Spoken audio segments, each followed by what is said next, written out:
لعنده منه راح يقبض عنده مع والده الله يرحمه قدس اثنين.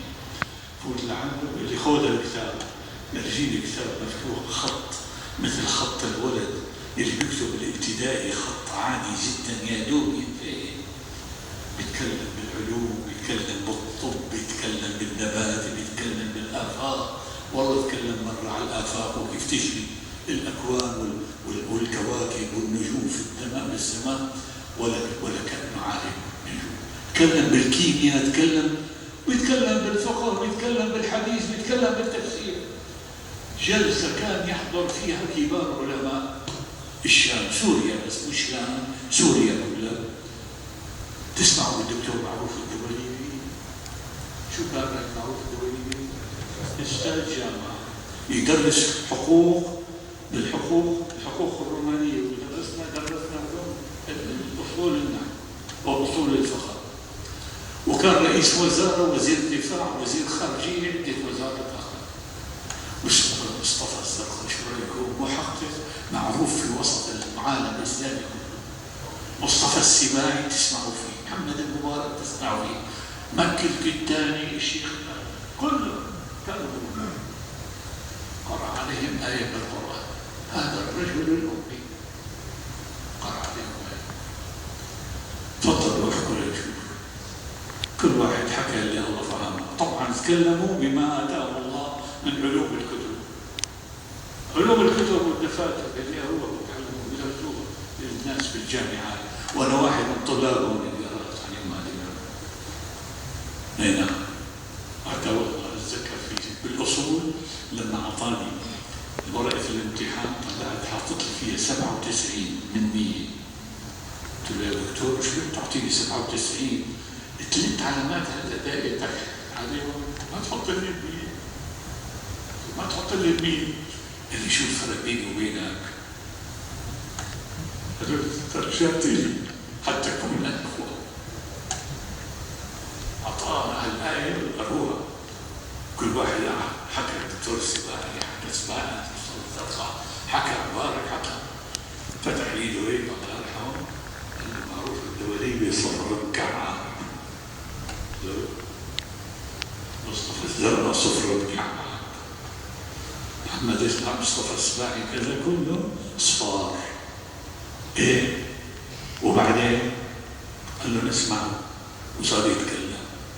طيب منين جبت العلوم يا احمد؟ حاول منين جبتها؟ بقول لك هي جنة المعارف اللي دخلوا الله دخلوا على جنة المعارف. قال له خذ علوم لا موجودة في الكتب ولا موجودة بالدفاتر، ولا يستطيع أحد أن ينكر عليك فيها بشيء. ليش؟ لأنه مأخوذ من النبع الصافي، عم يعطيه رأسا مثل مباشر، مثل ما صار لما صارت المقارنة بين سيدنا موسى والخضر.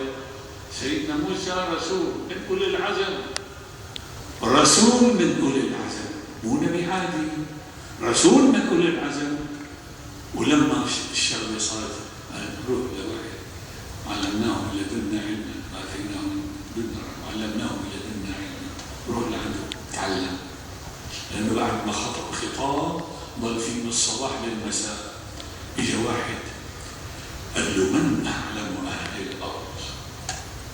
سيدنا موسى يعني طبيعي، يعني أشار شيء نعم يشير لنفسه. الله ما حبه أشار تشير إلا بعد أهل الأرض. روح في واحد ما حدا بيعرفه، نحن علمناه، روحوا تعلمنا لسه ناصر علوم. وراحت القصة تبع سورة الكهف تعرفوها كلهم. ركبا في السفينة، قبل ما يمشي قال لي شوف إنك لن تستطيع معي صبرا، اوعى ما بتقدر تمشي معي، لن تستطيع. لم يعرف فيها لرسول من أولي العزم، قال له إنك لن تستطيع معي صبرا وكيف تصبر على ما لم تعد به خبرا. حد أكثر من هيك؟ شلون بدك تصبر على شيء ما بتعرفه؟ قال الإنسان قال نعم إنسان شك عن شيء فلا يصح إذا بفعل شيء نفسه. بعدين مشي فركب في السفينة. شو سوى سيدنا الخضر؟ خرج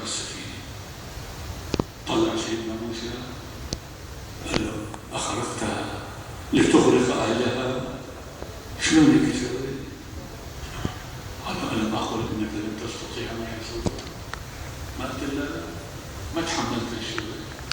خلصنا من السفينة مشي لقوا غيلان ماشي بالطريق خبطوه قتلوه. أقتلت نفسا زكية بغير نفس لقد جئت شيء نكرا. شوية مروا على بلد طلبوا معاش ما طعموه لا ضيفوه لا طعموه، فوجد جدارا يريد أن ينقض فأقام. قال لو شئت لاتخذت علي أجرا. قال هذا فراق بيني وبينك، أنت ما بتتحمل ما بتتحمل أنت وكاذب.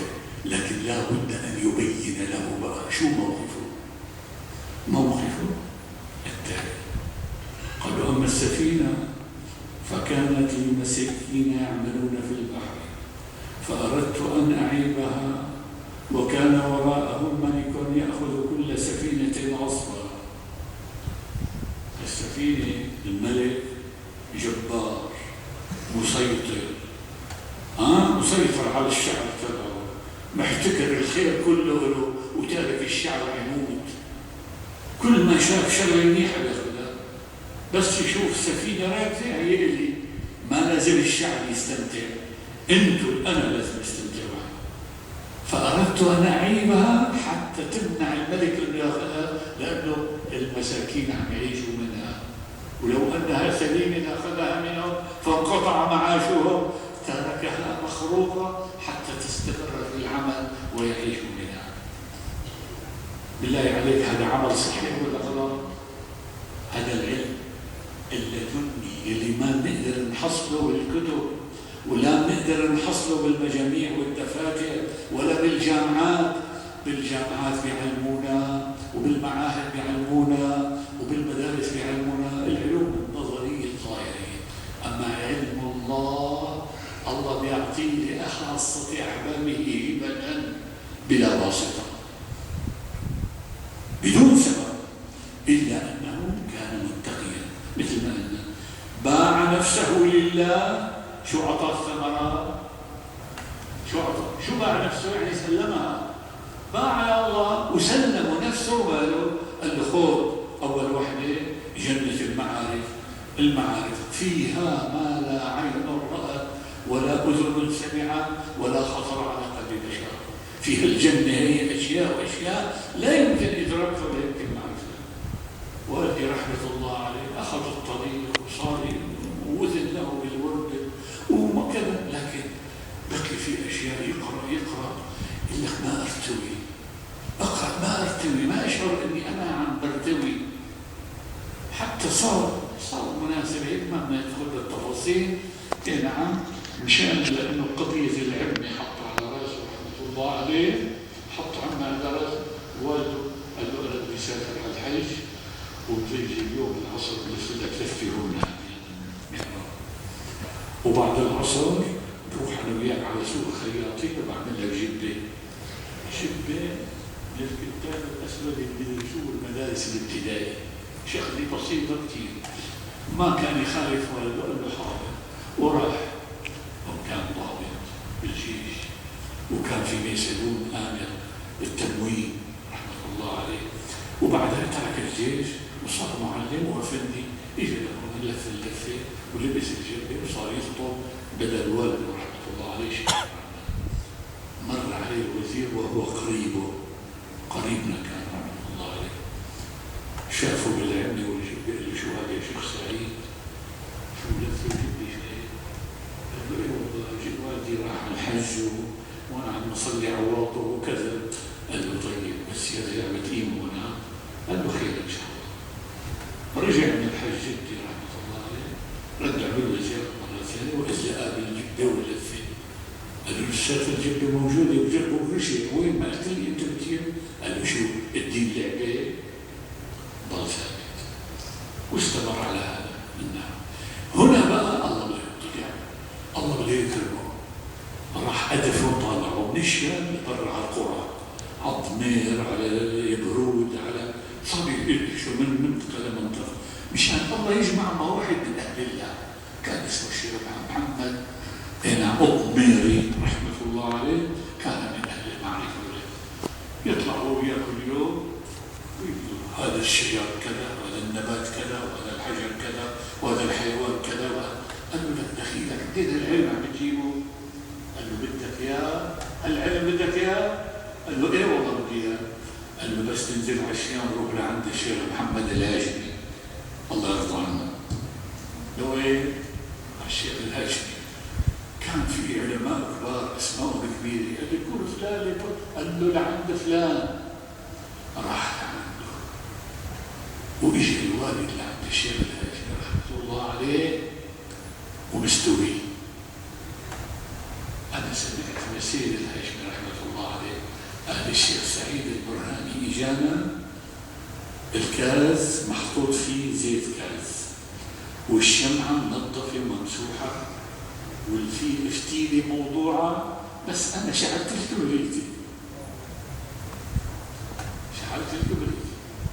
والله عطله رحمه الله عليه. هذا العلم هذا منين بيجي اخواننا؟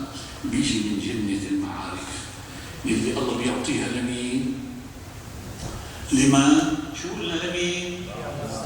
نسيتوها؟ لمين؟ يلي سلم نفسه لله، لأنه الله اشتراها. إن الله اشترى من المؤمنين أنفسهم وأموالهم، لكن فرق بيناتنا واحد سلم نفسه والثاني ما سلم. أنا والله تعبان نفسي عصيان يعني